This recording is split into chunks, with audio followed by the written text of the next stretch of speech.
Hola, muy buenas y bienvenidos y bienvenidas. Este año tenemos una muy buena participación y desde Universo TEA queremos agradeceros que hayáis podido hacer un huequito y compartir con nosotros los siguientes minutos en los que vamos a conmemorar este Día Mundial de Concienciación del Autismo. Y como hemos hecho en otras ocasiones, vamos a realizar nuevamente una charla coloquio donde el hilo conductor serán nuevamente todas esas preguntas que nos han hecho llegar nuestros seguidores desde las diferentes redes sociales. Este año, además, hemos recibido muchísimas preguntas y la verdad es que es de agradecer este volumen de participación.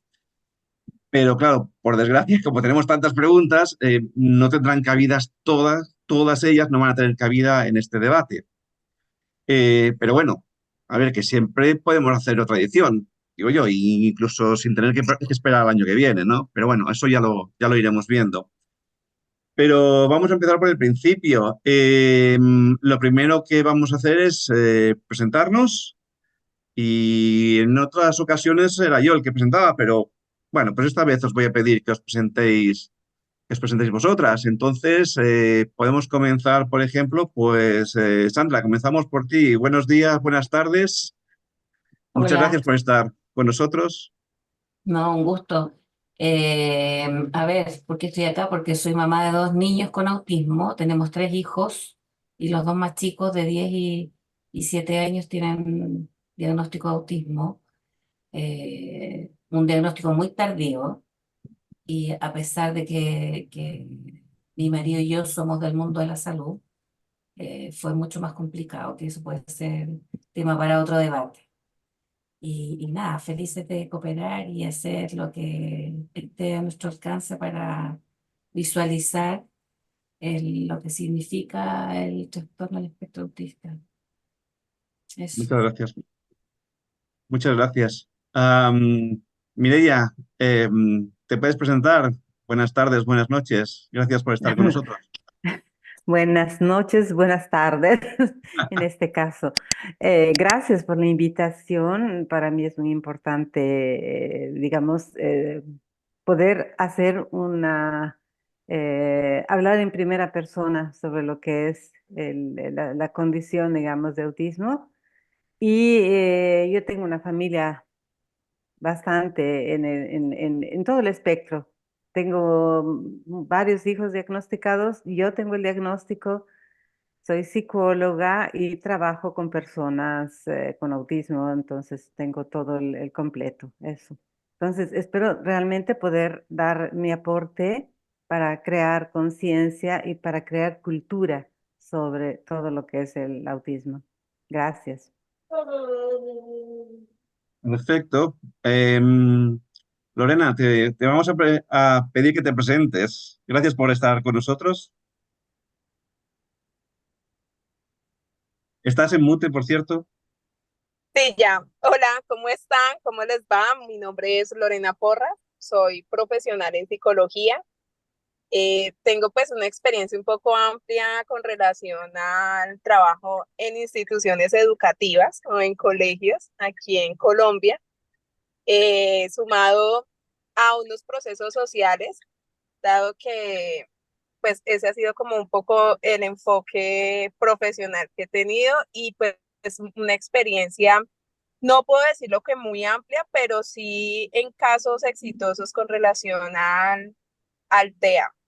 Y también, como lo mencionaba Mirella, con relación a crear una cultura, porque desafortunadamente no tenemos una sociedad inclusiva, sino que también les gusta mucho como enmarcar o etiquetar.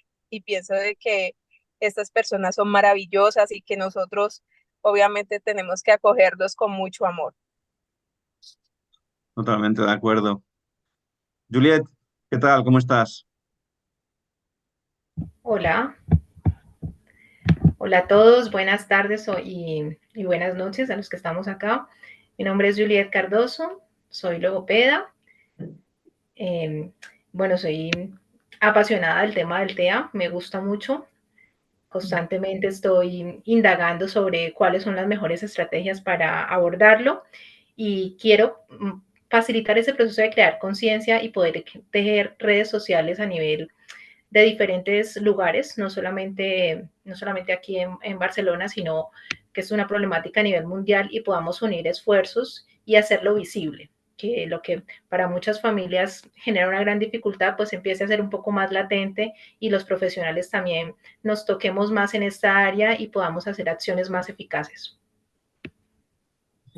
Bueno, yo te quiero agradecer especialmente que gracias a ti, pues hoy somos más en esta charla, debate, coloquio.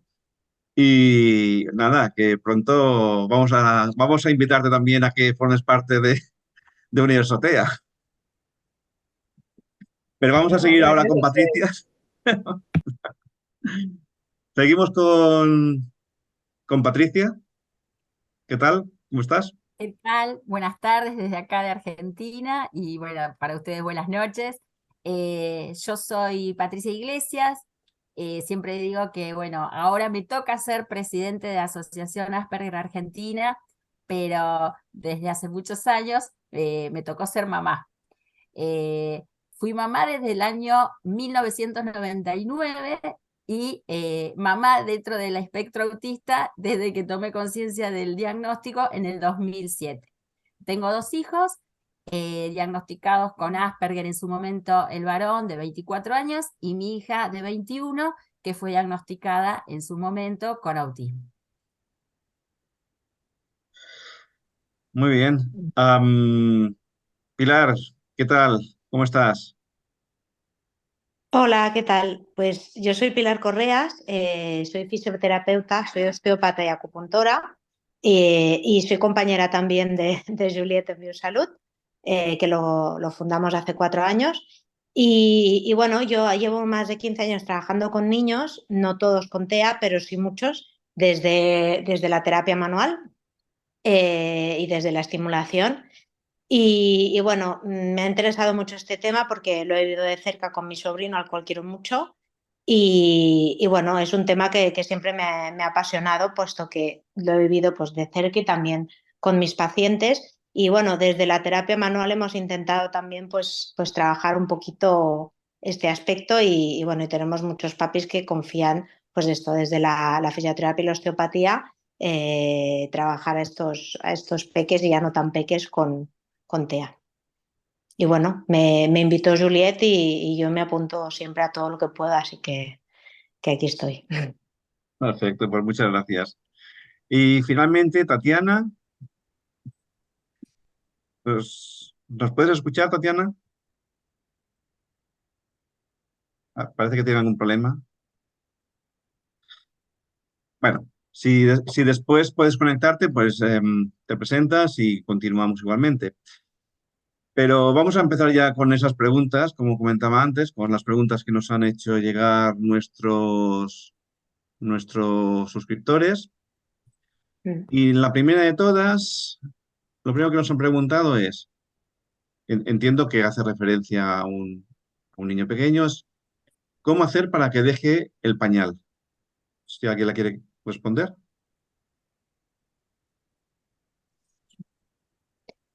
Bueno, para que deje el pañal, a ver si puedo. Ay, uy. Si no, pasamos a la siguiente.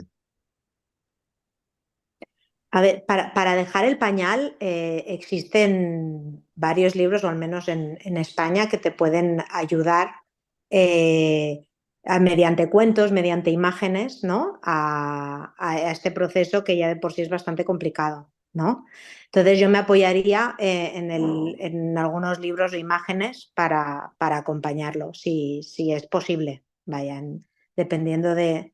Pues sabemos que es un espectro muy amplio, pero me acompañaría en imágenes para poder acompañar este peque.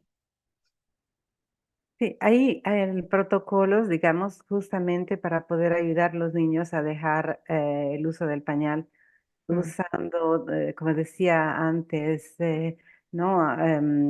Sea textos con dibujos, historias sociales que se pueden construir a medida de la persona, del niño con el cual se quiere trabajar.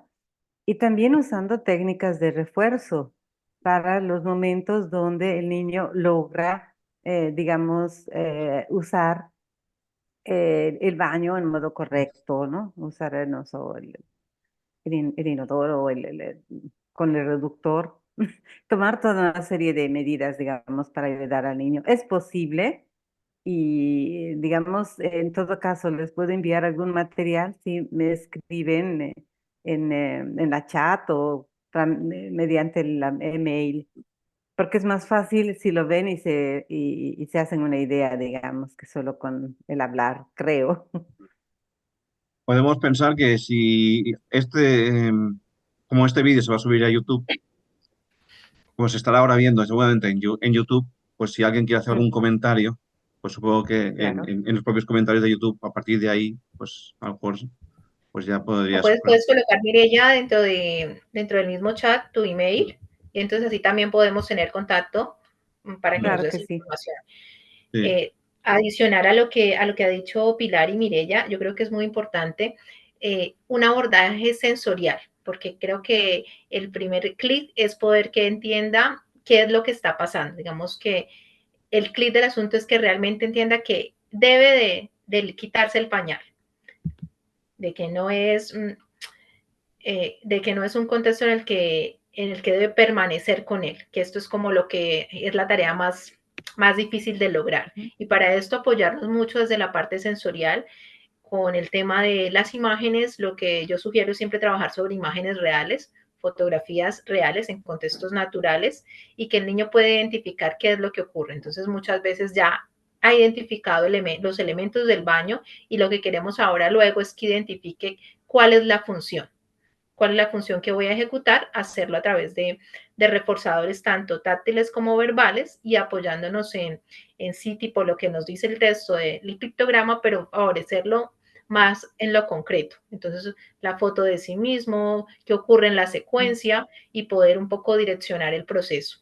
Que cuándo pasará depende de cada niño. O sea, a veces es una pregunta que es un poco difícil de contestar en la medida en que cada niño pues tiene una particularidad. Entonces, si nosotros somos conscientes de esto y vemos que es a su ritmo, bueno, vamos a darle esto, una serie de apoyos, y él nos irá mostrando en qué momento lo irá haciendo. Y no desanimarnos en la marcha, aunque a veces sea difícil. Allí como mucho el apoyo a nivel de psicología, de, bueno, yo tengo que tener una motivación fuerte y voy a perseverar en este proceso hasta que logremos este objetivo, o vamos logrando objetivos más pequeñitos. Lorena. Bueno, ustedes no sé si han escuchado sobre la comunicación alternativa aumentativa, que es a todo lo que ustedes están haciendo referencia, o sea, que esto enmarca lo que es una comunicación tanto verbal como no verbal, la de las imágenes. Importante, importante, la convicción de los padres o del cuidador frente a este proceso. Yo digo que ese es el rol más importante frente a los avances y el proceso del niño o la niña, porque pues debemos de ser muy conscientes que el TEA también puede también venir acompañado de otros tipos de trastornos o otro tipo de síndromes y demás. Entonces, esto es también fundamental de que ese cuidador también tenga un lenguaje apropiado para poder o esa comunicación oportuna con ese niño o esa niña, pero es vital. Tengo la experiencia con relación pues a mi sobrinito, es el hijo pues de mi prima, una prima hermana. Eh, pues hace poco logramos como detectarlo, pero ha sido un ejercicio importantísimo con él de hacer sonidos, de jugar con los Exacto. mismos enseres, de mostrarle, de ir corriendo, de todo el mundo hacer una euforia apenas lo logra. Entonces ya a sus 2 añitos afortunadamente lo logró dejar, y él ya se autodenomina, se identifica como un niño grande, como un avance de un niño grande. Entonces, pero obviamente todo ha partido desde la aceptación, y la aceptación primero fue de sus papás, de poder reconocer de que es un niño que necesita un proceso diferente a los otros niños que viene, o sea, que no tienen TEA, pero es un, es algo muy gratificante. Ujú.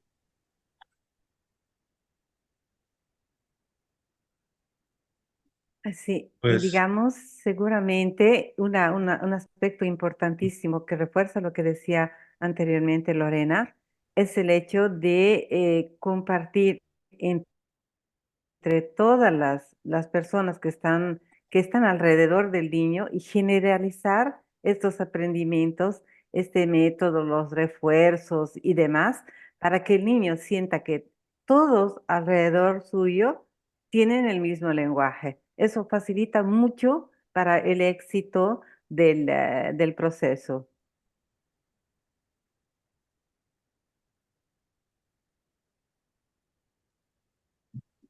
pues muy bien.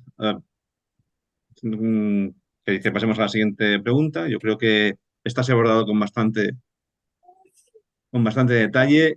Eh, la segunda es una pregunta que creo que bastantes personas han pedido y es si el autismo es considerado como una discapacidad y por qué le dicen condición al autismo.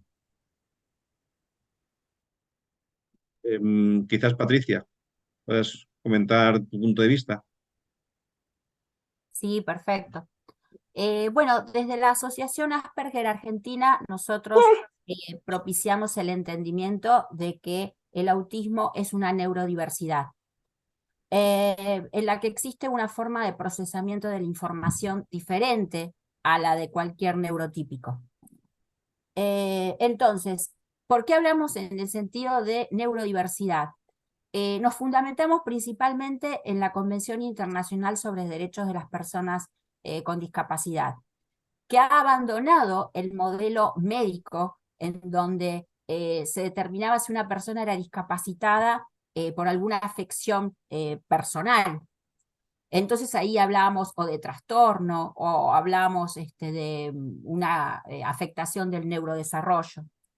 Con la Convención Internacional de Derechos de Personas con Discapacidad, el nuevo paradigma es otro, es el del modelo social de la discapacidad, en donde se pone el acento en la discapacidad, no en la persona, sino en el entorno.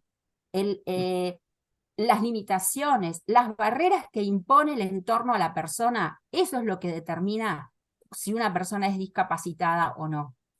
Entonces, en esos términos, sí reconocemos al autismo como una discapacidad o una condición, ¿no? Del tipo psicosocial, pero a través de la incorporación del nuevo paradigma, que por suerte ha tenido acogida en la mayor parte de los países del mundo. Así Argentina, España, Bolivia, Colombia, Chile han ratificado la convención.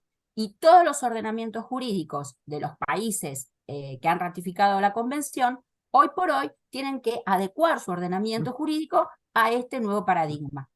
Así que esa, digamos, es nuestra opinión. Entendemos que hay otras posturas que no sé, se siguen de lo que era el modelo médico y van a hablar de trastorno, van a hablar de patología, pero bueno, nosotros desde nuestro lugar estamos propiciando el carácter de condición y neurodiversidad. Más quiere aportar. Exactamente. Mm.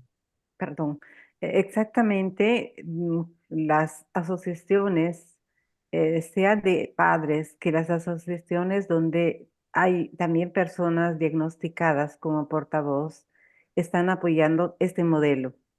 Es cierto que en algunos casos, sobre todo en autismo de un nivel 3, puede llevar también como condición asociada una discapacidad, una situación mucho más compleja, que no es el caso, digamos, del nivel 1 de la llamada que era síndrome de Asperger, ¿no? Donde el desarrollo es diferente, digamos, es diverso. El hecho de tomar cuenta de que sea una neurodiversidad o una neurodivergencia realmente da al entorno un mensaje mucho más concreto sobre lo que es realmente lo que una persona vive. Mm.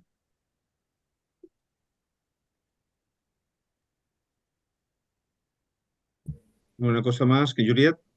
Bueno, sí, adicionalmente, poner el énfasis en los facilitadores y las barreras contextuales. Cuando hablaba Patricia de ahora la mirada está puesta desde lo social, o sea, hay discapacidad cuando hay restricción en la participación, cuando yo no puedo participar asertivamente en un contexto. Entonces, desde allí es mirar cuáles son las barreras y cuáles son los facilitadores en cada contexto, porque cada contexto es diferente. Entonces, en esa medida tendremos unas barreras y unos facilitadores tanto en el contexto familiar como en el contexto escolar, como en espacios de ocio y recreación.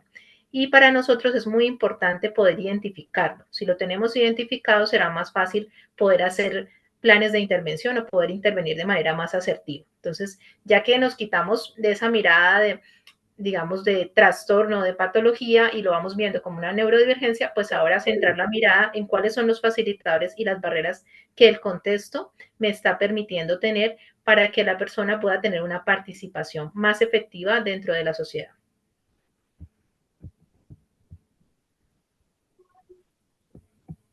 Perfecto. ¿Alguien quiere hacer alguna aportación? Pasamos a la siguiente pregunta. Vale, la siguiente pregunta dice, ¿qué van a hacer? No, perdón, es, de los casos que usted conoce, ¿cuál fue la edad máxima que habló un niño autista no verbal?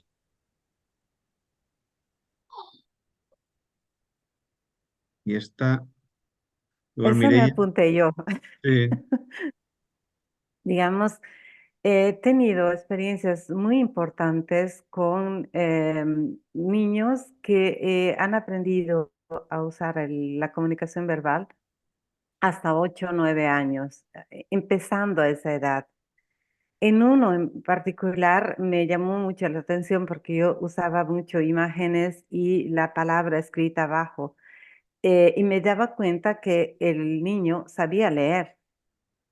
Entonces usé este aspecto para poder, digamos, estimular el área de la verbalidad, digamos, para lograr que el niño aprenda. Son dos, tres jóvenes, sí, ahora son jóvenes, pero cuando yo trabajaba con ellos eran niños que ahora hablan bien. Una de ellas incluso ha hecho un bachillerato como los demás, empezando a hablar un poquito más tarde que los otros niños. Entonces, siempre tomo un poco lo que decía Patricia antes. La cosa más importante es que la familia acepte cuál es realmente la necesidad del niño y pueda cambiar su propio paradigma como de padre, madre que educa para poder entrar en un lenguaje, en una modalidad diversa como la que puede tener un niño, digamos, TEA. Bueno, yo quisiera adicionar algo más y es que independientemente de la edad, porque a veces hay como unas escalas de desarrollo y nos ceñimos mucho desde el punto de vista profesional, es poder ver la particularidad de la persona. Cada persona tiene un ritmo de aprender diferente a otra. Por ejemplo, yo pongo muchas veces el ejemplo de que tuve, no es una niña con TEA, pero tuve una niña con una hipoacusia profunda, una sorda profunda, que el pronóstico es que no van a hablar nunca, y ella empezó a hablar a los 11 años y pudo estudiar, pudo leer, pudo aprender. Entonces, a veces esos mitos que tenemos de no va a pasar, lo mejor es que lo pongas a hacer pintura o lo pongas a hacer esta otra cosa, a veces eso nos genera a nosotros una angustia, tanto a los terapeutas como a las familias. Entonces, es ver si mi niño me está produciendo más sonidos, si mi niño me produce con intención comunicativa, si está empezando a participar más, esto es un avance y empezar a enrutarnos por allí y sentirnos satisfechos de lo que vamos haciendo. Entonces, un poco de colgarnos las medallas. Es que yo como familia lo estoy haciendo bien, mi hijo está avanzando y no necesitamos llegar a la meta todo para sentirnos completamente satisfechos, es irnos valorando en el camino porque es una suma de esfuerzos diarios y poderlo ver de esta manera hace un poco más fácil el proceso. Bueno, también dentro de la experiencia pienso de que generarle los espacios propicios al niño o a la niña con TEA, no de tanta confianza y de tanta protección, va a facilitar, no va a facilitar de que el niño se esfuerce. También hay que exponerlo en otras también situaciones, de compartir, de interactuar, porque en esa medida también hay un ejercicio de poder generar una imitación con relación a ello. Sabemos que pueden que ellos, o sea, los niños se autoperciban un poco apáticos a su entorno, pero ellos hay una sensibilidad muy interna y la afectividad es uno de los grandes movilizadores en los procesos de desarrollo de ellos. Entonces, cuando nosotros los exponemos a unos entornos donde puedan compartir con otros niños y puedan también interactuar mediante el juego, mediante actividades de cualquier tipo, ellos van a empezar a requerir la necesidad de poder ellos establecer como esa misma comunicación o ese patrón en el que se está manejando en el espacio o en el entorno. Eso lo digo por la experiencia con los deportistas de ajedrez. Aquí en Cali, pues nosotros en el Valle, pues yo laboro en ese momento con el área del deporte y los jóvenes que por lo general forman parte de este proceso de ajedrez, muchos de ellos hemos identificado, se han diagnosticado porque llegan con los padres con el diagnóstico de TEA y obviamente algunos vienen con muchas limitaciones con relación al tema del lenguaje, pero el tema del análisis, del análisis que ellos hacen con relación pues a la dinámica del juego de ajedrez y la interacción del entorno los ha forzado y esto por lo tanto ha facilitado un poco más su desarrollo y su desempeño en esta actividad deportiva.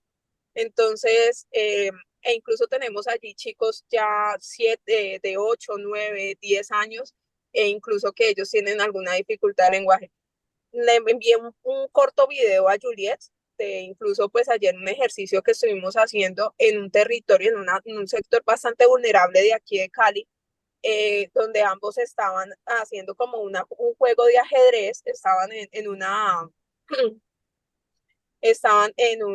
se me olvidó la palabra, bueno, haciendo una tabla, por decirlo así, y cómo se percibe.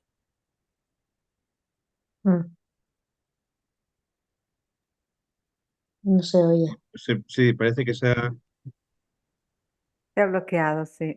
Sí, parece que se ha caído. Ahora está muy... No, tiene mala... No, está- Vale, no, bueno, no tiene. Sí, hacemos una cosa. yo, Sí, perdona, Didi. ahora ha vuelto. Sí, Lorena, Digo que ahora ha vuelto Lorena. sí. Uy. Es que Bueno, aquí el internet varía. Qué pena. Sí, Un poco, ¿sí se escucha bien? Y ahora sí. a golpes. Ay, qué Se ha pena. oído muy entrecortado, pero ahora sí. Déjenme en un momento y ya sino que estoy en una Hacemos... zona que creo Vale, que el internet está un poquito, vale, varía un poquito. vamos a aprovechar entonces, vamos a hacer una pequeña pausa de un minutito y enseguida volvemos. Ujú. Vale, pues la siguiente pregunta. La siguiente pregunta es, ¿qué van a hacer para dar más soporte en las escuelas y las empresas? Sí, en las escuelas. Sí, sí, Mm. ¿la quieres contestar tú, Sandra? Sí, sí, sí. A ver, el soporte en las escuelas, como en todas partes, me imagino que ocurre, surge de la necesidad que plantean los padres. Nosotros llegamos a un colegio donde nuestro niño todavía no estaba diagnosticado, en el camino de la primaria fue diagnosticado, y en base a conversaciones y conversaciones con la dirección del colegio y con bases sólidas, médicas, psicológicas. Luis es médico, yo soy psicóloga, entonces hemos sido súper activos en el aprendizaje de qué es lo que ocurre a nuestros niños. Y en eso tuvimos una reunión con la responsable y se llegó a la conclusión de que, bueno, que Clemente se llama nuestro hijo, no tenía que ir a una clase especial, sino que tenía que ir a un momento, ser integrado en un espacio donde existiera un profesor con un profesor de enseñanza especializada, que ese es como la clave para poder integrar a los niños con indistintamente condiciones que tengan. Eh, a Clemente se le creó un programa, que fue un programa a la medida, que lo que eran sus intereses, donde era, bueno, es un niñito que tiene una capacidad intelectual muy por sobre la media, muy, muy, muy por sobre la media. Entonces, cuando llega al colegio, llega leyendo, escribiendo, hablando, para adelante, para atrás, en inglés, en español, en francés, y entonces había poco por donde se le agarra a este niño. Y se vino, bueno, primero empezaron con profesores que venían a asistirle y lo sacaban en las clases de francés porque no necesitaba, para darle un approach a otras disciplinas. Entonces, ¿qué aprendemos de esto? Aprendemos de que hay dos cosas importantes. Una, que los profesionales básicos, antes de ir a trabajar, los que están educando, tienen que tener una formación. Y en eso nosotros estamos haciendo mucho hincapié en formar a todos los que tengan que ver con directa o indirectamente con niños con diagnóstico de autismo y sobre esa base construir cuál es la real necesidad, porque no, es como cuando se hablaba antes del control de fin, de que yo escucho lo que todo el mundo dice, y efectivamente cada niño tiene una medida, entonces cada niño tiene una medida, cada niño tiene un tiempo, cada niño va demostrando sus necesidades, y en el aprendizaje pasa un poco lo mismo, cuando el espectro es tan amplio.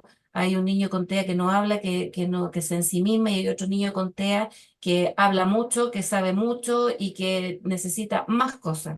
Entonces, la necesidad hace finalmente la acción. ¿Qué necesita el niño?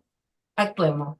Y yo creo que eso es lo que hay que eh, hincar el diente a nivel mundial en los países hispanoparlantes o acá mismo que se hablan más de una lengua. Y eso podría decir.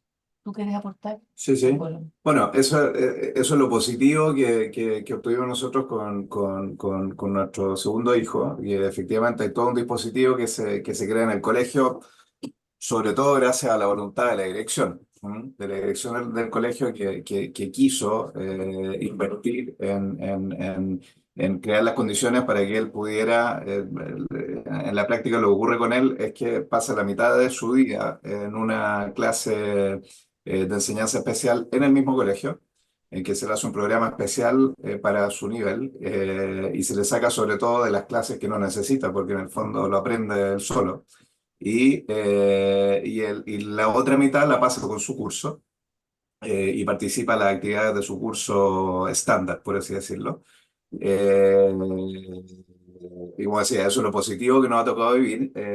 Ahora, la constatación que hacemos es que, como decía Sandra, hay muy poca formación de la gente. O sea, nosotros tenemos la suerte de que los profesores que participan de esta clase de enseñanza especializada estaban más o menos al tanto de cómo había que manejar un niño de estas características, y pusieron la voluntad para hacerlo y para hacerlo bastante bien. El sistema les asigna también una persona que aquí se llama una ayuda a la sí, claro. integración, que es alguien que está con él durante todo el día mientras está en el colegio, para ayudarlo en sus tareas, para ayudarlo a que se concentre en lo que tiene que hacer, etcétera, etcétera.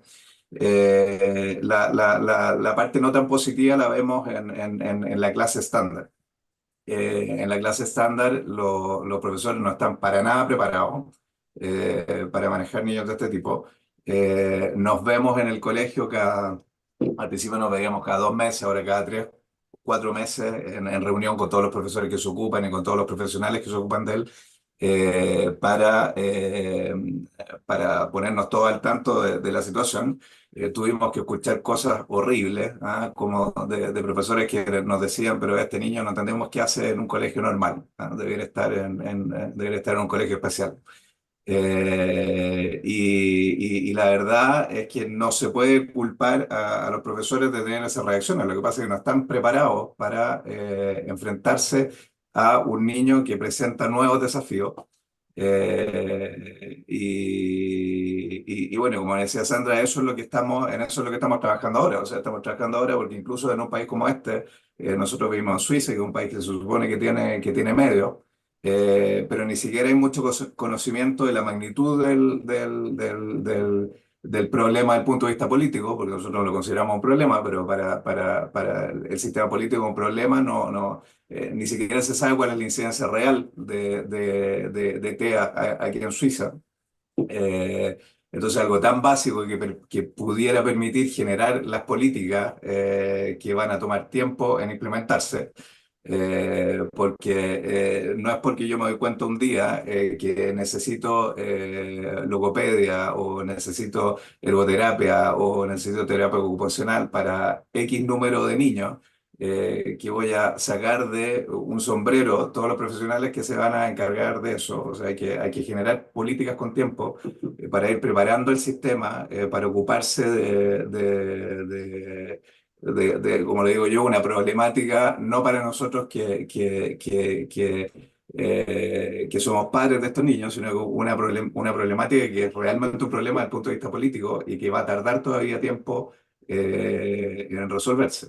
Pero es lo que decía Patricia y también lo decía Lorena, yo creo, esto de las barreras que te pone el sistema se transforma en un problema, porque para nosotros llegar hasta Juliet fue un problema que teníamos acá. No podíamos ni pagar una logopeda, ni tener una logopeda por el sistema público.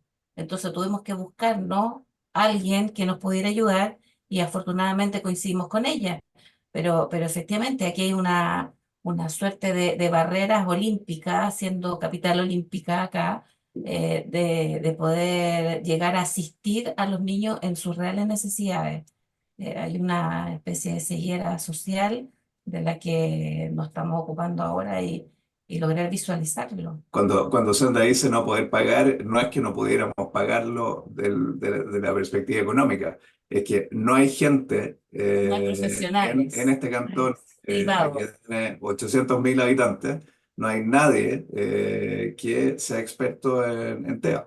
El recurso no existe. Y aunque hubiera, porque los logopedas, por ejemplo, son parte del sistema y el sistema es el que dice, este niño sí tiene cabida con un logopeda de nuestro pool.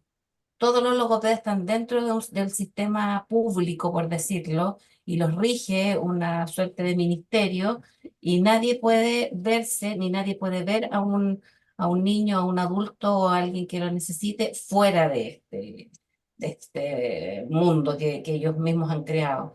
Entonces, claro, pues no. Hemos tenido reuniones con los responsables, con el responsable a nivel cantonal, y donde es irrisorio escuchar esto de los profesores son los que se tienen que ocupar de eso. Cuando O los sea, profesores no forman. sistema Qué terrible. de salud. O sea, yo estoy sorprendida. O sea, pienso que Suiza es el paraíso mundial. No. No, pero sabes, es interesante porque hay una contraposición con lo que sucede, por ejemplo, en Italia, ¿ya? Mm, Yo vivo y trabajo en Italia desde hace más de 20 años.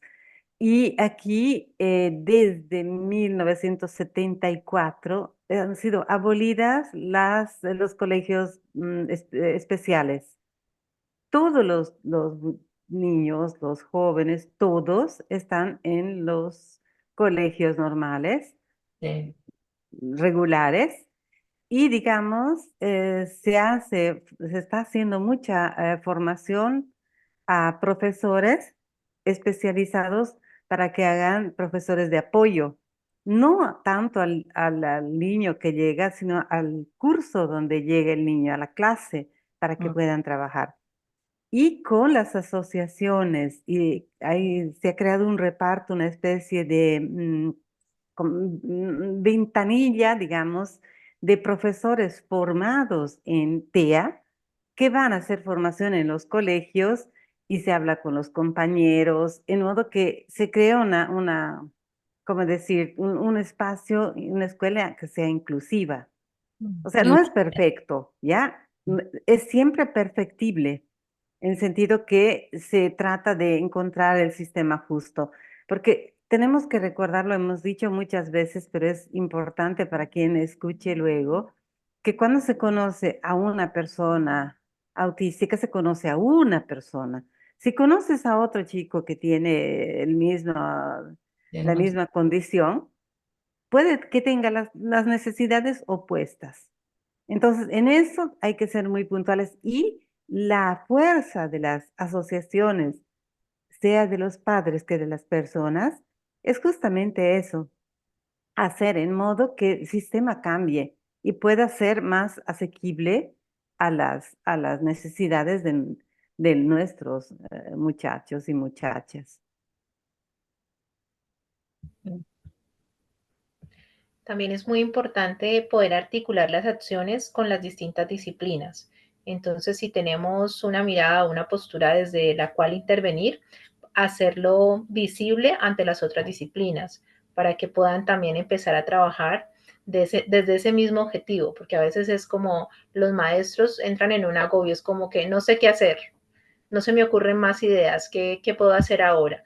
Si nosotros de pronto damos una línea base, entonces será un poco más fácil el proceso. Lo mismo que articularlo a las otras terapias. Exacto. Y otra cosa importante que estaba incluida en esta pregunta, ahora se está pasando al sector laboral. Entonces están empezando a hacer una serie de, ¿cómo se llama? Procesos de inclusión en el sistema de trabajo para los chicos, haciendo lo mismo, la misma idea. Se habla con las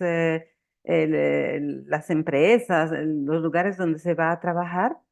Hay una ley que protege a las personas que tienen un diagnóstico y tienen las empresas tienen un porcentaje obligatorio que tienen que tener de personas de esta categoría.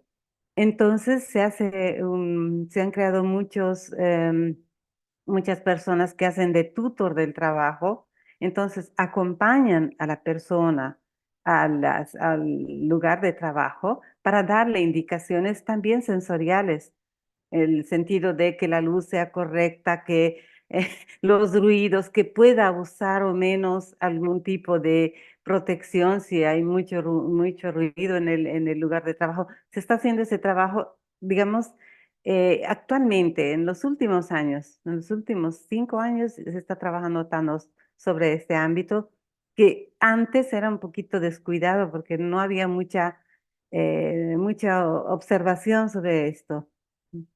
Entonces, es algo que es en continuo movimiento, digamos, se está creando mucho.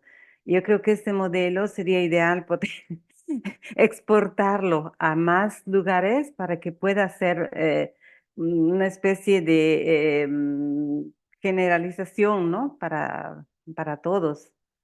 A veces es la sociedad también que hace mucha dificultad en acoger y en dar espacio a las personas que tienen necesidades un poco diferentes de la mayoría. Bueno, ¿puedo hacer una pregunta? Perdón. Respecto de, nosotros en Argentina tenemos una ley de cupo para también que se le otorguen o se abran puestos de trabajo a personas con discapacidad, pero en el ámbito estatal. Lo que vos mencionás, el modelo italiano, ¿involucra a las empresas privadas sí. también? Sí, Perfecto. sí, Bárbaro, y gracias. sabes, si no tienen, digamos, si son empresas que tienen más de 15 trabajadores, están obligados a tener al menos una persona, ¿ya? Y si no lo hacen, pagan una multa, ¿ya? Entonces, por eso encuentras en lugares de trabajo más personas. Algunas son buscadas realmente por las capacidades que tienen. Muchas personas Asperger trabajan en control de calidad, porque yo tengo en mente que en un congreso que hicimos, una de las empresas dijo que gracias a uno de los chicos que había encontrado un defecto en una de las piezas que tenían que entregar, la empresa ha ahorrado 1 millón de euros.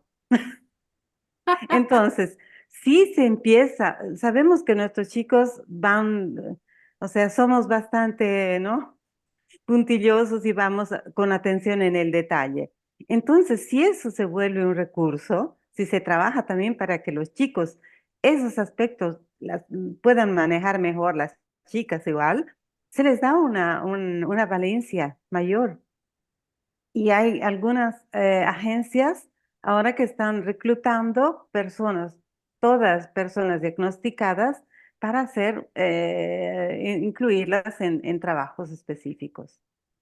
Hay que hacer, o sea, es una cuestión que ha nacido de las asociaciones y poco a la vez se ha generado y se ha vuelto cultura. Aquí en Colombia también, o sea, cuando te escucho, pienso de que no estamos tan distanciados, pues debido a que nos somos considerados como un país subdesarrollado con eso, pero pues, o sea, me alegra muchísimo escuchar de que tanto la experiencia de Francia es algo que se aplica acá es el beneficio de los impuestos, la reducción. Exacto, exacto. Es, obviamente con las entidades privadas, entonces hacen la vinculación de personas con una condición y eso ahorita lo están haciendo también en el ámbito público. En el tema en el sistema educativo, el tema de la inclusión en las aulas regulares, también se está manejando. Sin embargo, pues aún estamos como en ese proceso debido a lo que comentaba pues Juliet. Muchos docentes se quedan como sin herramientas o sin un material como para poder hacer un abordaje oportuno y poder hacer como esa diferenciación, porque eso es ahí donde empieza como a fracturar como ciertos procesos al interior del aula. O sea, la docente dice, sino que acá son numerosos los niños en aulas. Estamos hablando entre 40, 45 estudiantes Sí, en aula. Entonces, si tenemos apenas uno o dos casos, entonces el docente dice, ¿cómo hago? O sea, centro mi atención en los 38 estudiantes que tengo acá. Entonces, es un proceso, pero es un acompañamiento maravilloso y pienso de que uno de los actores fundamentales dentro de este proceso son los padres. ¿Y por qué son los padres? Porque los padres han creado espacios de confianza al interior de sus hogares con sus hijos, entonces por lo tanto pueden también compartir estas herramientas con el docente y también propiciándole cierto material o cierta información el cual él fácilmente puede aplicarlo al interior del aula. Entonces ya puede ser que en el proceso de adaptación del estudiante, en ese va a ser un poco más exitoso y se va a ver un poco de más resultados, e incluso va a ser más éxito, va a ser como una satisfacción personal para ese niño o esa niña o ese joven. Entonces, e incluso punto también apuntar allí, o sea, algo para apuntar, la programación, hoy en día los ingenieros en sistemas que están con la especialidad en programación, por lo general son jóvenes TEA y son un sí, éxito. O sea, sí, lo sí, hablo porque conozco, lo hablo porque acá en Cali hay muchos jóvenes de programación que están trabajando con entidades internacionales, o sea, Estados Unidos y demás, y tienen unos salarios exorbitantes, obviamente al cambio de la moneda, pero son jóvenes que se ven cada vez como con mayor compromiso, solo que este tipo de actividad encierra mucho. Entonces hacen que no tengan experiencia o conexividad con relación al afecto. Entonces, eso es un poco lo preocupante debido a que puede también generarse un riesgo asociado con la parte emocional y desencadenar depresión, pero pues hay que estar como muy atentos y pensarnos también en estrategias para estos jóvenes que están también aportando un desarrollo a nivel mundial. Ese sería como mi aporte. Muy bien. Si os parece, pasamos a la siguiente pregunta. La siguiente pregunta sería, las dificultades de un autista en la parte de la comunicación cuando uno interactúa con las personas. Entiendo que es, ¿cuáles son las dificultades de un autista? No sé, creo que esta, Juliet, igual la puedes contestar tú. Sí, vale. Bueno, un poco reformular la pregunta en términos de cuáles son como esas funciones comunicativas. Entonces, a nivel de comunicación tenemos diferentes componentes. El primero es el componente fonológico, que es el que siempre nos dice, habla o no habla, es porque produce o no produce sonidos. Ese es un solo componente de la comunicación, es el fonológico. Entonces, saber que es solo uno y que no es la pantalla completa. Luego tenemos el semántico, que es el componente que tiene que ver con la comprensión. Entonces, que comprenda los significados, que siga instrucciones, cuántas instrucciones es capaz de seguirme, si en la medida en que va avanzando un proceso terapéutico es capaz de seguir más de una instrucción o no, qué reforzadores necesita para que pueda comprender la instrucción. Es importante esto. Las categorías semánticas, si es capaz de identificar categorías desde las básicas, partes del cuerpo, animales, prendas de vestir, y luego vamos ampliando el grado de dificultad dependiendo de cada niño y de su función.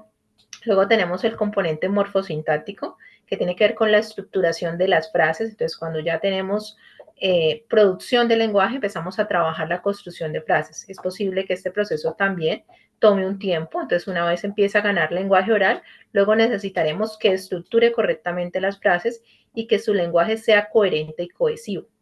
Que lo que nos diga sea acorde al contexto comunicativo en el cual se encuentra inmerso. Y también tenemos el componente pragmático, que es cómo usa el lenguaje. Entonces, el lenguaje no solamente verbal, sino también el lenguaje no verbal. Entonces, cómo lo usa, es capaz de expresar agrado, expresar desagrado, es capaz de llevarnos a una relación de medio fin. Por ejemplo, es capaz de satisfacer una necesidad básica como la alimentación, que no necesariamente tiene que ver con que nos diga quiero comer, puede ser que nos lleve hacia la comida y eso nos quiere decir quiero comer. Entonces, esto ya hace parte de la pragmática, está usando la comunicación para satisfacer una necesidad.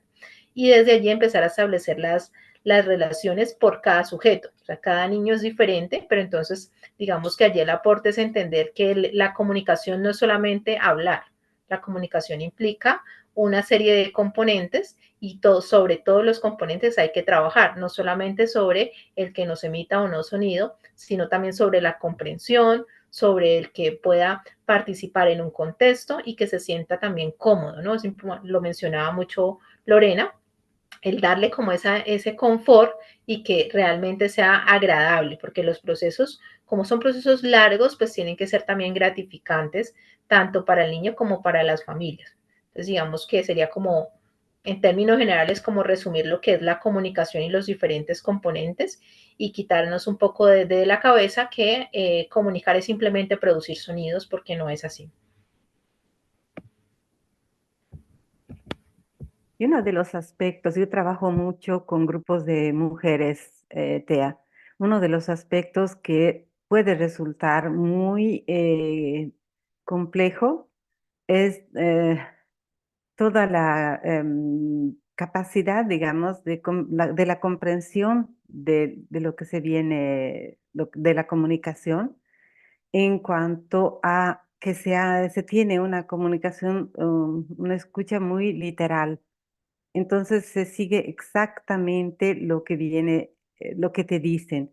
Y puede suceder, y sucede muy seguido, porque digamos, la cantidad de mujeres TEA que han sido objeto de abuso es muy alta. Porque a veces si hay una persona, un muchacho interesado y invita a la casa para tomar un café, ella va a tomar un café, él tiene todo otro programa. Y entonces en esos casos se pueden afrontar situaciones sumamente difíciles. Este aspecto, unido a una especie de ingenuidad que se tiene profunda, pero hasta yo que soy vieja ahora tengo este problema, tantas veces se entra en situaciones muy delicadas donde te pueden realmente, se dice tomar el pelo, no sé cómo se dice, pero puede ser objeto de burlas, puede ser objeto de, en fin, situaciones complicadas. Y esto muchas veces con una base de lenguaje, porque en el caso de sobre todo de los chicos, chicas Asperger, el lenguaje es fluidísimo. Como decía antes Sandra, hablan, leen, hacen todo, pero es la calidad. O sea, cuando una de las muchachas me dijo que ella, cuando fue a una fiesta y le dijeron, ay, hay que romper el hielo, ella pensaba que iban a ir a un cuarto donde habían bloques de hielo y tenían que romper el hielo. Entonces, trabajar sobre todos los modos de decir, trabajar sobre las bromas para que ellos puedan entender estas diferencias es importantísimo, sea para los chicos, para todo, toda el espectro. ¿M? Y seguramente es uno de los aspectos que no es muy conocido y que expone a los chicos y las chicas a situaciones de peligro.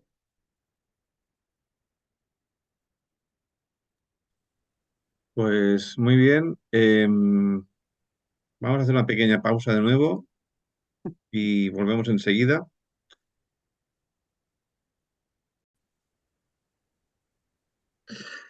Vale, pues vamos a seguir. Vamos a seguir con la siguiente pregunta. La siguiente pregunta que es, ¿qué pensáis de que en las ponencias y entrevistas sobre autismo normalmente se dé más importancia y más voz a listas, entre paréntesis, ya sean profesionales o madres, que a las propias personas autistas? No sé si, Patricia, aquí quieres comentar alguna cosa. Sí, cómo no. Bueno, yo a lo largo de los años como que detecté que pasamos por distintas etapas. Al menos eso es lo que nos pasó acá en Argentina, ¿no? Tuvimos una primera etapa allá por los años 1990, 2000, en donde las asociaciones de padres tuvimos que salir a reclamar eh, por leyes que dieran cobertura a los tratamientos que necesitaban nuestros hijos. Y también salimos a reclamar por la formación de profesionales. No teníamos profesionales capacitados para detectar casos de TEA. Y salimos a reclamar la apertura de las escuelas comunes con inclusión escolar. Así que tuvimos un papel importante y nuestros chicos eran pequeños, no había diagnósticos casi de adultos, salvo en los casos que fueran más severos, y estaban todos institucionalizados. A través de los años logramos que se abrieran las escuelas, logramos que se formaran profesionales. Y entonces ahora tenemos un grupo muy grande ya de jóvenes que han transitado las terapias, han transitado las escuelas, algunos incluidos y otros no. Y entonces hoy por hoy son jóvenes activistas que están en las redes sociales y están poniendo en primera persona, le están poniendo voz a todo lo que vivieron, a todo lo que pasaron, a lo que viven actualmente y a las dificultades que están atravesando con sus diagnósticos. Así que yo creo que fueron etapas. Nosotros como padres, en las asociaciones, importante porque las familias cuando reciben el diagnóstico nos buscan para buscar contención más que nada, buscar consejo, recomendación de profesionales, de escuelas, pero sobre todo eso, contención. Y luego, bueno, en este momento de la actualidad, yo creo que estamos a la par. Por un lado, asociaciones de familias y por el otro lado, todos los jóvenes que son protagonistas de su propia historia. Así que yo en ese sentido le doy el derecho que la verdad tenemos que escucharlos. Ellos son quienes mejor pueden decir lo que les pasó y lo que les está pasando. Yo creo que ahora estamos a la par, padres y ya nuestros jóvenes adultos diagnosticados.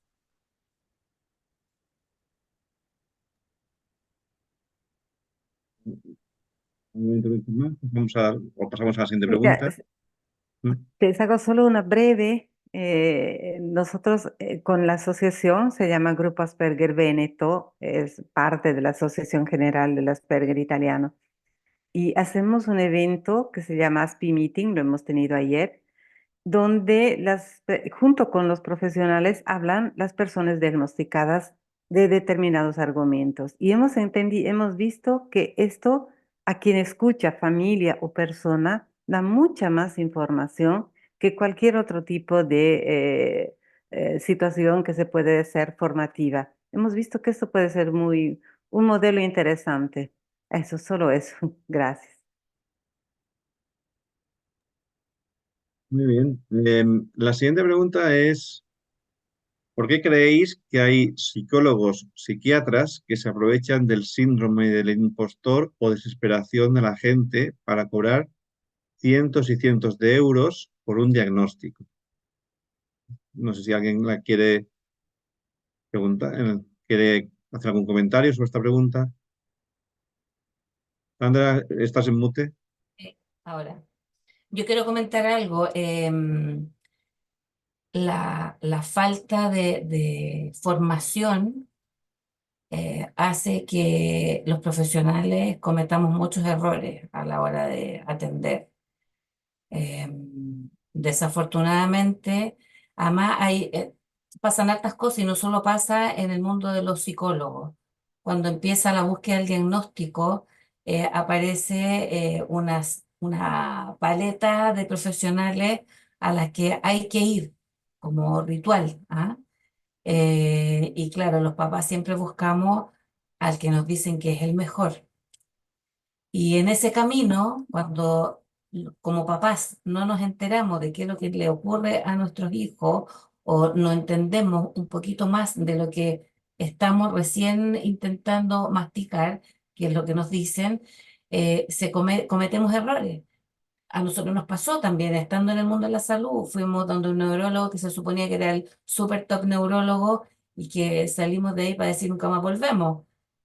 Y nos imaginamos qué ocurre con papás que no tienen mucha información de lo que de lo que es el autismo o de lo que es alguna patología neurológica que acompañe y que efectivamente se ve entrampado en profesionales que hay una cuestión ética, hay una cuestión de el superhéroe, de ponerse una bata y creer que la información está sabido todo. Yo creo que lo más básico es la irresponsabilidad en la formación. Eso yo creo que es lo que hace que muchos profesionales hagan a los padres responsables de la condición del hijo y despierten las culpas en ellos como si fuera algo intencional, muy freudiano y muy antiguo, por decirlo suavemente. Eh, eso. ¿Tú querías aportar algo de eso? No. Sí, yo creo que la falta de formación y de educación específica y especializada hace que caigamos en profesionales no adecuados para nuestros hijos, chicos o medianos o adultos. Y cobran caro. Eso. ¿Algún comentario más de esto? Pasamos, si no, a la siguiente. La siguiente, la penúltima, es, ¿qué pensáis de las madres que se toman el diagnóstico de sus hijos como una mala noticia, entre paréntesis, siendo que el niño es el mismo que antes del diagnóstico, o incluso un duelo como si se le hubiese muerto el hijo?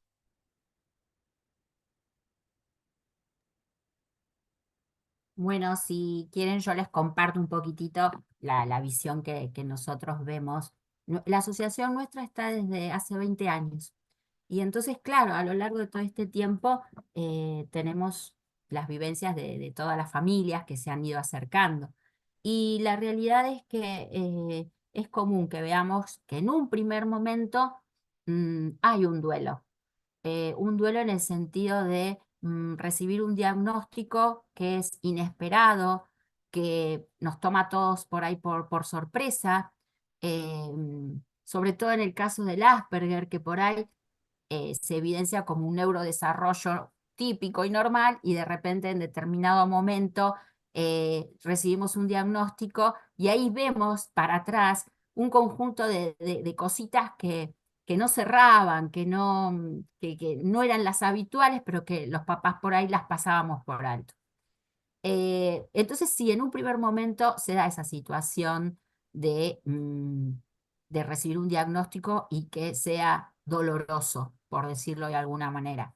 Pero la regla común es que después las familias lo agradecen, se sienten aliviadas de haber recibido un diagnóstico porque por lo menos se puede encaminar un tratamiento, se puede decidir qué hacer y no cometer tantos errores.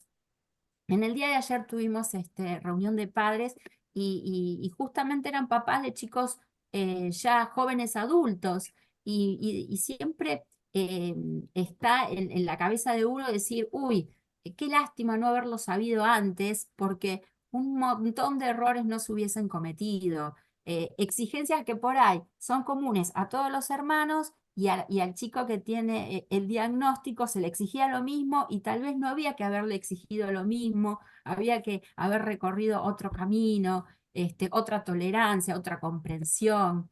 Esto de tildarlos a veces de vagos, no lo hacen porque no quieren y no que les faltan las herramientas para hacerlo. Entonces, la verdad que las familias tienen esa situación que por un lado duele un diagnóstico, por el otro se agradece y después con el tiempo, de alguna manera creo que nos amigamos, nos amigamos con ese diagnóstico, con esa persona que tenemos al lado, a la cual amamos siempre y lo que buscamos es aprender a acompañarlo y transitar esta vida con ellos. Así que bueno, un poquito es eso lo que hemos visto nosotros desde la asociación, ¿no? En estos años. Lorena. Sí. Vamos.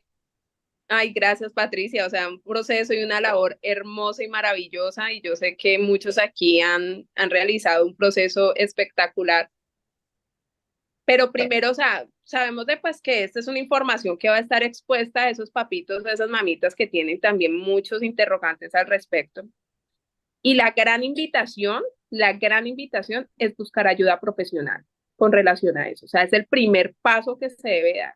Obviamente es un duelo, sí, porque siempre la expectativa de todo padre y toda madre es tener un hijo normal, normal, y lo pongo entre comillas normal, porque pienso de que la mente de un TEA es algo maravilloso. Mireya, cuando habla sobre esa forma de ver el mundo de una forma muy lógica, desde lo lógico, porque no entiende el sarcasmo, la palabra sarcasmo, o sea, me parece algo maravilloso, porque es algo transparente, algo puro que uno ve un ser humano. Pero cuando la persona conoce o ese padre conoce el diagnóstico, sabe un proceso, un tratamiento, también es importante hacer una claridad de no considerar a su hijo como un pobrecito o una pobrecita. Claro. Es eso. O sea, porque ese es uno de los errores en los que frecuentemente caen los padres. O sea, es que mi hijo es un pobrecito y no puede, o mi hijo es que pobrecito, no. Es también sacarlos de esa limitación mental los padres, primero, porque ellos, o sea, ellos no son limitados, sino los padres son los limitados. Entonces, ay, qué pecado, pobrecito no lo va a hacer. Precisamente ayer, dentro de uno de los procesos realizados, encontré un caso de un chico TEA, un niño, jugando fútbol, y cuando cojo y me le acerco a la terapeuta, porque tiene un acompañamiento terapéutico permanente, me dice, mira, yo con el chico he avanzado de una forma increíble, impresionante, pero con los padres tengo una gran limitación, es una gran barrera que ha surgido para poderos avanzar cada vez más con él. ¿Por qué? Porque él ya le pueden asignar actividades y responsabilidades en casa que él puede llevar a cabo, tender una cama, organizar, o sea, pero entonces es el papá, no, pobrecito el niño, qué pecado. Entonces, hasta dónde es el padre debe de entender también de que es un proceso adaptativo y que lo podemos ajustar a una sociedad y obviamente él va a ser un gran aporte a la misma. Es eso. ¿Por qué? Porque no es a restarle, sino que vamos es a sumarle a una sociedad. Ese es mi aporte. Pero tienes razón, ¿sabes? Porque es importante este Sí. proceso entre la aceptación ¿no? Que el primer paso justamente es aceptarlas, es esta, lo que está sucediendo. Después, tomar conciencia y definir qué hacer. Estos pasos, según mí, son realmente importantes para que las personas, las familias puedan acompañar justamente a las hijas y a los hijos. Si no, se llega a los extremos de que se pasa, ¿no? Al tiempo cuando Hans Asperger había definido los chicos, decía que eran los pequeños doctores, porque te daban conferencias de sus argumentos. Pero se puede pasar fácilmente del pequeño doctor al pequeño dictador que te hace hacer cosas, ¿no? Una persona puede hacer todo lo que hacen las demás personas. Y el diagnóstico no es ni una excusa, ni una justificación. Es solo que tienes que aprender en modo diferente a hacer lo mismo que hacen los otros. Y esa pienso que es un valor adjunto importante. Sí, yo agrego una sola cosita, que cuando yo encuentro papás que hacen ese planteo de pobrecito, si no puede, yo siempre digo, pero papá y mamá no van a estar el resto de la vida de ellos acompañándolos. Entonces, ellos en algún momento van a tener que poder solos, aunque uno, papá, mamá, no esté.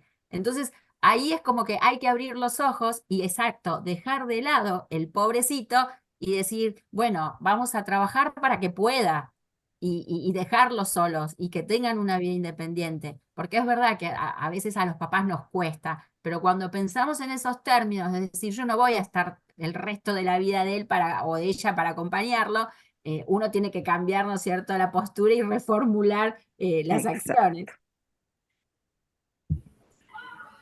Realmente. Bueno, yo creo que adicionar que a lo que ya han dicho respecto a las técnicas, al esperar, a los procesos, es que siempre el común denominador tiene que ser la base del amor y la paciencia, porque muchas veces cuesta. Nosotros podemos desesperarnos fácilmente, entonces es, bueno, me tomo un momento para mí, voy a esperar, voy a respirar y cuando estoy tranquilo, vuelvo a la actividad. Que a veces, digamos, el llamado tiempo fuera que trabaja mucho desde psicología no es tanto lo aplicamos al niño, sino lo aplicamos a nosotros. Bueno, me doy un momento para parar, paro, respiro y luego vuelvo y retomo la actividad a seguir con mi objetivo. Entonces yo creo que sí que es muy importante la técnica, cómo lo abordo, pero también es eso, ¿no? Cómo me armo de paciencia en el proceso, cómo valoro cada logro intermedio y llenarnos de amor, ¿no? Cada vez que ellos nos sorprenden. Nosotros a veces tenemos una expectativa y nos sorprenden, nos muestran como sus habilidades, su potencialidad y desde allí pararnos, más que centrarnos en la deficiencia o en qué es diferente o qué va a ocurrir, es cuál es su potencialidad, qué es lo que me muestra y hacia dónde podemos nosotros llevarlo a que gane esas competencias que le faltan. Perfecto. Pues si queréis pasamos a la última pregunta. Interesante, ¿eh? La verdad es que igual tenemos que hacer otra, ¿eh? Dentro de unos meses. No nos tenemos que esperar al año que viene, ¿eh? Porque realmente son muchas cosas las que se han quedado incluso en el tintero, ¿eh? Pero vamos ya con la última porque ya si no va a ser un poco tarde. ¿Con cuántos autistas adultos os relacionáis en vuestro día a día? Esta es la pregunta, ¿eh? Relaciones horizontales, quiero decir, de igual a igual, no cuánta gente con la que se mantiene un vínculo profesional.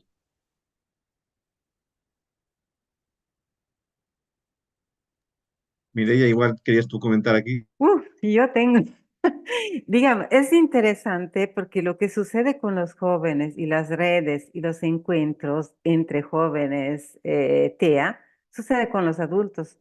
Yo desde que tengo diagnóstico tengo más amigos que antes, porque antes no me entendía con la gente, así dicho y hecho.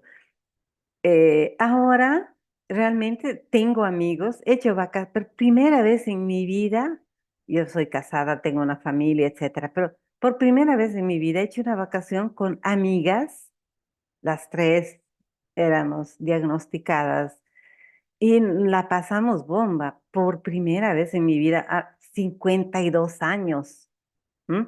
Entonces, realmente, tener esas amistades es muy interesante. Yo no puedo, no, creo que para mí sería al revés. ¿Cuántas personas no diagnosticadas encuentras? Debería ser. Yo, generalmente pocas. Con los papás, pero es ya una relación profesional que es diferente. Pero amistades, realmente he conocido amigos queridísimos y muchos en estos encuentros que hacemos sea en Verona o en Vicenza, la ciudad donde vivo. Hacemos esos encuentros entre las personas, los promovemos justamente para que puedan sentirse menos solos. Entonces hacemos grupos de mujeres, grupos de hombres, grupos mixtos y pues realmente no, es un montón, no podría cuantificar.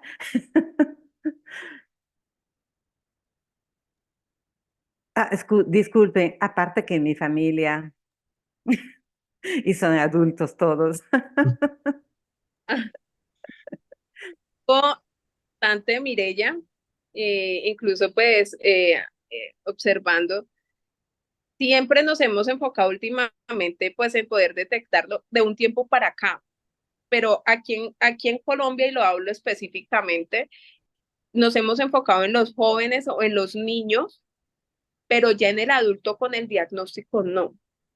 E incluso pienso de que aquí hay un estigma muy fuerte de que un adulto pueda ser diagnosticado con TEA, e incluso ya viene ahí, si viene una etiqueta, y una etiqueta muy, muy dolorosa, porque empiezan a etiquetarlo no como una persona que hay que transformar el entorno para esa persona, sino que simplemente que es un tonto o es un bobo o así.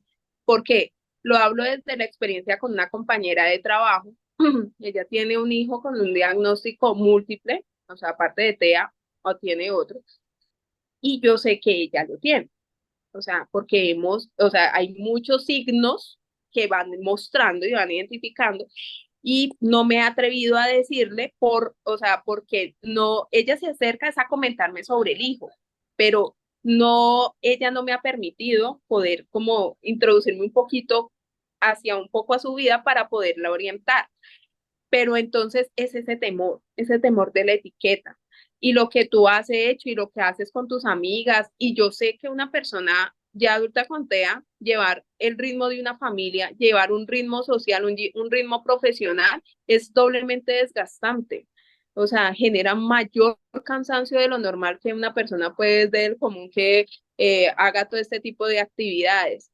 Y es porque uno lo percibe, o sea, hacer las rutinas, cambiar de entornos los cuales no están adecuados como para esa persona poder llegar, tratar de adaptarse, o sea, sumarse o encasillar en ello.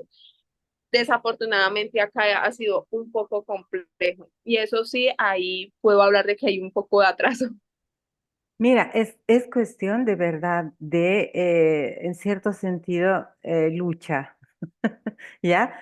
Porque ayer en esta reunión que teníamos abierta en un teatro, ¿no? Con gente, hemos hablamos sobre la sensorialidad y uno de los que tenía una ponencia que exponía era un profesor, pero un profesor diagnosticado que hablaba de las dificultades que en la escuela vivía él como profesor Asperger. Y junto con él hablaba una muchacha que había estado en el mismo instituto, pero hablaba como alumna diagnosticada. Entonces, la idea que tenemos es que si más personas profesionales logramos hablar de nosotros, quitamos el estigma, ¿ya? Porque siempre hacemos el gran, ¿cómo se llama? Juego de palabras que usamos. Es decir, que la única etiqueta que a un adulto Asperger da fastidio es la que hay en la chompa, en la polera, en la camisa, que puntualmente cortamos. La otra, el diagnóstico, nos sirve para tener el plan de vuelo. O sea, ¿qué nos sirve? La modalidad de uso.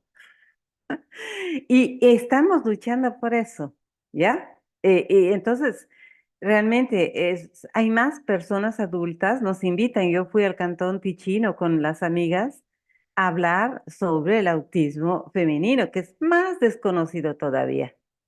Entonces, es realmente un movimiento que se está creando para poder bajar las barreras y romper los estigmas. Bueno, yo quería adicionar algo más y es referente a la etiqueta desde el momento del diagnóstico, porque muchas veces el diagnóstico nos genera ya una serie de preocupaciones y ansiedades, porque a través del diagnóstico se viene lo siguiente, que es el pronóstico, qué va a pasar con el paciente. Entonces, a partir de allí, yo tengo muchos casos ahora donde hay niños diagnosticados pequeños, digamos que el diagnóstico no ha sido tan tardío, pero hay una calificación de discapacidad muy alta y la pregunta que yo siempre me hago es, ¿por qué damos este porcentaje de discapacidad cuando es un sujeto que está en desarrollo? Y si tú a la familia le dices, no, tiene 60% de discapacidad, pues lo que va a pensar la familia es, ¿qué voy a hacer? Estoy ante un problema enorme. Si tú le das el giro y le dices, no, tiene esta potencialidad y podemos ir por este camino, es completamente diferente, porque emocionalmente también juega allí, muchas emociones se ponen en juego. Entonces yo creo que la invitación también está a replantearnos a nivel de sistema de salud cómo abordamos el tema de el diagnóstico y el pronóstico, porque es sumamente importante. Si tú a una familia dices, tiene esa etiqueta, luego tienes que darle un pronóstico. ¿Qué va a pasar en la medida que lleve un proceso terapéutico? Y esto, actualmente hay unas cifras que para mí son alarmantes, donde niños muy pequeños con un porcentaje muy alto de discapacidad, que a mí me preocupa porque son familias que ya llegan con un preconcepto de que no va a pasar nada, lo traigo pero como en últimas, a ver si de pronto mejora, se sorprenden en la marcha, cuando mejora, cuando empieza a hacer cosas, mira, ya me dice ella ya, que no se lo esperaban, me está llamando, pero si desde allí logramos cambiar un poco la mirada, tendríamos más, digamos, unos procesos más asertivos también desde el punto de vista del impacto emocional. ¿Listo? Yo en ese momento no soy madre, pero me pongo en el lugar de una mamá y que te digan que tu hijo tiene un porcentaje alto de discapacidad, pues eso genera un dolor. Entonces, lo que decía Lorena es un duelo claro, porque me dolería que esto pase. Si yo tengo una mirada diferente, no, mira, mi hijo tiene esta potencialidad y está en desarrollo, o sea, no es un sujeto que ha completado su desarrollo, es decir, que puede dar más, es diferente. Perfecto. ¿Alguna opinión más sobre esta pregunta? No, yo solamente quería mencionar el tema del diagnóstico en adultos, que cuando el adulto se atreve a hacerlo público, es un poco también lo que decía Mireya, yo creo que ayuda a que otros que también conocen su propio diagnóstico puedan decirlo, para eliminar esto, ¿no? De vivirlo como una etiqueta. Acá en mi país, justamente ahora tomamos conocimiento de un hombre de 52 años que estuvo 30 años en el ejército argentino. Recibe su diagnóstico ahora en el 2022 a raíz de que sus hijos son diagnosticados. Exacto, Y muchos son así. claro, y él anoticia al ejército argentino de esta situación, le realizan una junta médica y le dan la baja y le ponen no apto para todo servicio. Y él durante 30 años fue funcional, fue apto, intervino en Haití en el desastre del terremoto de hace varios años, trabajó activamente en tema de COVID acá en Argentina durante la pandemia, es decir, múltiples actividades, hasta instructor, un suboficial artillero mecánico. Entonces, él ahora lo está dando a conocer porque precisamente quiere evitarle ese recorrido a los hijos. Porque no puede ser que una persona 30 años fue funcional y ahora le ponen una etiqueta y le dan una baja. Y lo comento porque él ahora lo estamos empezando a hacer público porque va a iniciar una demanda para que le restituyan su cargo, ¿no? Es que ese es el se dice el paradojo, ¿no? Para la paradoja, ay, Paradojas, sí. Es paradójico. Ah, empiezo a hablar en itañolo. Y seguramente por eso estamos tratando de hacer cultura, para evitar esto. Hay muchas personas y hemos armado yo tengo varios grupos. Uno es el de las ASPIPROF, son todas profesoras que son diagnosticadas. Y este otro que estamos creando es de psicólogos, pero todavía no todos se la sienten de hablar porque no, yo recuerdo que eso es una cosa curiosa, cuando me diagnosticaron, la primera cosa que hice es llamar a las familias y decirles, miren que tienen una infiltrada dentro, porque yo soy profesional, pero soy también diagnosticada, en el sentido que transparencia absoluta. Y digamos, pero ahora el momento es justamente para evitar lo que dices, que lo que estás contando, ¿no, Patricia? De que una persona que siempre ha ejercido una determinada profesión pierde el derecho a ejercerla por un diagnóstico. Es absurdo. Y por lo contrario, o sea, hacer un reconocimiento, hacer una distinción referente a lo que ha venido haciendo. Es aplaudible todo eso. Y cogen y la sociedad bastante cruel. Yo digo que eso es crueldad. Pero bueno, estamos generando cultura y esto va a modificar. O sea, Sí, todo sí, va. después les voy a enviar a través digamos, del espacio de la mail que tenemos actual, algunas personas que aquí, actores, grandes músicos que tienen el diagnóstico y que lo están diciendo libremente. Yo creo que eso es cambiar realmente los paradigmas. Parece muy buena conclusión. Am, y lo que pasa es que ya nos acaba el tiempo. Estamos siempre con el tema del tiempo, el tiempo, el tiempo. ¿Queréis hacer algún comentario muy breve? ¿Qué tal lo habéis visto? ¿Cómo ha sido esta experiencia? Si no, si no lo cerramos, pero si queréis hacer algún comentario final, una de vosotras, o Yo pensaría que el comentario lo deberías de hacer tú. Exacto, yo también opino lo mismo. pues es muy fácil. El comentario es muy fácil de hacer. Ah, tenemos una suerte muy grande en Universo TEA de contar con gente como vosotras, con este nivel de implicación tan alto, con este nivel de conocimiento, con toda la experiencia, con todo lo que nos habéis contado en la sesión de hoy, que realmente ha sido brutal. Yo espero también que las personas que nos han contactado para que se hiciesen preguntas, cuando vean esta filmación, salgan contentos, ¿no? Porque creo que realmente la profundidad de las respuestas que habéis dado es muy grande. Yo lo único que os puedo es agradecer, sinceramente, que hayáis estado con nosotros hoy aquí, que nos hayáis acompañado y hayáis respondido con toda vuestra experiencia y con toda vuestra sabiduría. Y nada, pues mi más sincero reconocimiento para todas vosotras. Muchas gracias a ustedes por la oportunidad.